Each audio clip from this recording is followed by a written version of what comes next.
Ang trahedyang kwento ni Judas Iscariote.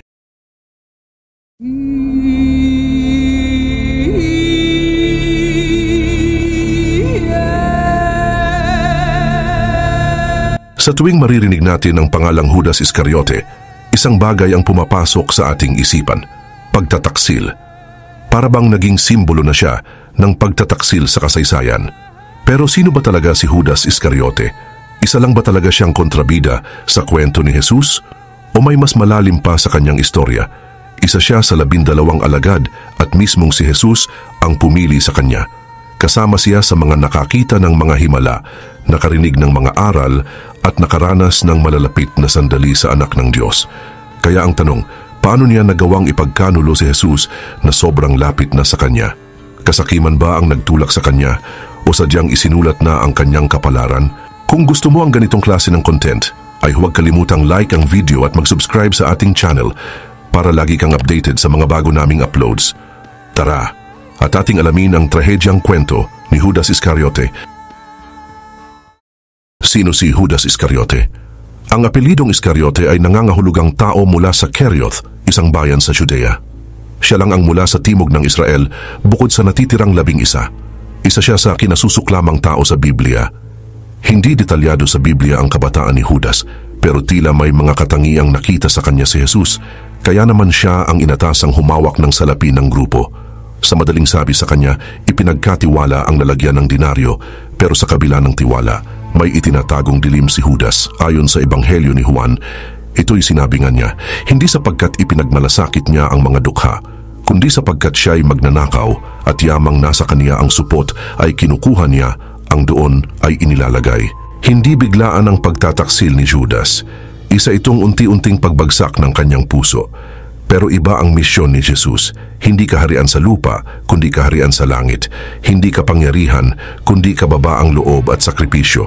Nang hindi tugma sa inaasahan ni Judas, unti-unti siyang nawala ng pananampalataya. Isa sa pinakamabigat na katanungan ay kung nakatakda na ba talaga ang kanyang panghuhudas.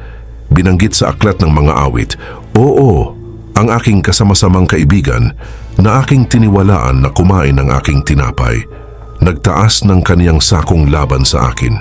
Sa huling hapunan sinabi ni Jesus, "Ang anak ng tao ay papanaw ayon sa nasusulat, ngunit sa taong magtaksil sa kanya, kawawa siya."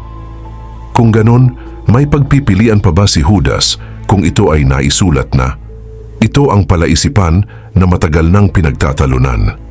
Marami ang naniniwala na alam ng Diyos ang mangyayari, subalit malaya pa ring pumili si Judas. Nasa kanya pa rin ang desisyon. Kailangan ngang may magtaksil kay Jesus, pero hindi ibig sabihin ay pinilit si Judas. Pinili pa rin niya ito sa sarili niyang kagustuhan. Sa huling linggo bago ipako si Jesus matapos ang huling hapunan, ay nagtungo ang mga ito sa halamanan ng Getsemani maliban sa isa. Nang gabi ding iyon ay hindi mapakali ang mga nakatatandang Hudyo at mga punong saserdota. Nagtipon ang mga ito sa bahay ni Caiphas at ang kanilang bisita ay walang iba kundi si Judas. Ayon sa Biblia ay naitanim ng demonyo sa isip ni Judas na ipagkanulo nito ang kanyang Panginoon kapalit ng 30 piraso ng pilak. Dumating si Judas kasama ang mga bantay. May dala silang espada at pamalo. Ang kanyang hudyat, isang halik ng pagkakaibigan, pero ginamit sa paghuhudas. Ayon sa Ebanghelyo ni Lucas, datapwat sinabi ni Jesus sa kaniya, "Judas, sa isang halik baga ay ipinagkakanulo mo ang anak ng tao." Sa kabila ng lahat, walang galit si Jesus, puno lang ng lungkot, pero si Judas tuluyan ng tumalikod, wala nang atrasan. Pagkatapos biglang nanumbalik ang katotohanan sa kanya. Ayon sa aklat ni Mateo, nagsisi siya, ibinalik ang 30 pilak at nagsabing, "Nagkasala ako, ipinagkanulo ko ang inosenteng tao." Subalit sa halip na lumapit muli kay Jesus, pinili ni Judas ang kapahamakan. Binalot siya ng guilt at sa kanyang matinding pagsisisi, pinili niyang wakasan ang sarili niyang buhay. Tunay bang nagsisi si Judas? Oo. Pero ang pagsisising walang pagbabalik sa Diyos ay nauuwi lang sa kawalan. Si Pedro rin ay nabigo si Jesus, pero humingi siya ng tawad. Kung lumapit lang siya, patatawarin din siya. Ipinagdasal nga ni Jesus ang mga nagpako sa kanya. Paano pa kaya ang alagad niyang minsan niyang minahal? Binanggit sa aklat ni Mateo, ang anak ng tao ay papanaw ayon sa nasusulat tungkol sa kanya. Datapwat sa aba niyaong taong magkakanulo sa anak ng tao. Mabuti pa sana sa taong yaon ang hindi na siya ipinanganak. Para sa iba, malinaw ito na wala na si Judas. Pero may nagsasabi ring Diyos lang ang tunay na nakakaalam ng laman ng puso niya sa huli. Ang tiyak lang, makatarungan ng Diyos at walang hanggan ang awa niya para sa mga tunay na nagsisisi. Ang buhay ni Judas ay isang malungkot na babala na kahit gaano tayo kalapit kay Jesus, kung hindi rin natin isusuko ang ating puso sa Kanya, pwede pa rin tayong maligaw. Baka kasi akala natin ay malapit tayo sa Diyos pero unti-unti na tayong nilalamon ng kasakiman, pride o pagdududa. Hindi lang ang pagtataksil ang trahedya sa buhay ni Judas. Ang tunay na trahedya ay ang hindi niya paniniwala sa habag ni Jesus.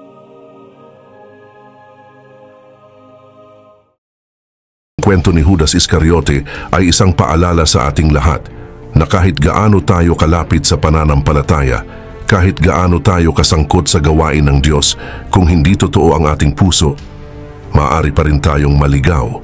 Hindi sapat na makisama lang sa mga makadiyos.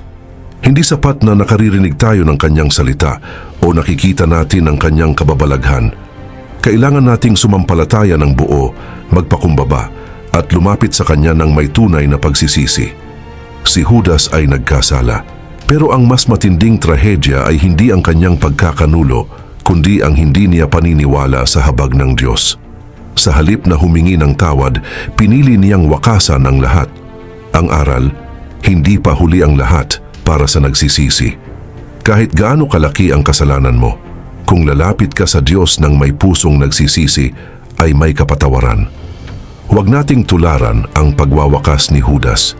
Sa halip, piliin nating tularan ang ginawa ni Pedro. Umiyak, humingi ng tawad, at muling bumangon sa grasya ng Diyos. Sa huli ang tanong ay, tulad ni Judas, tayo rin ay may pagpipilian. Despair o pag-asa, takbo palayo o balik loob sa Diyos. Ang desisyon ay nasa atin, gaya ng nasa Kanya noon.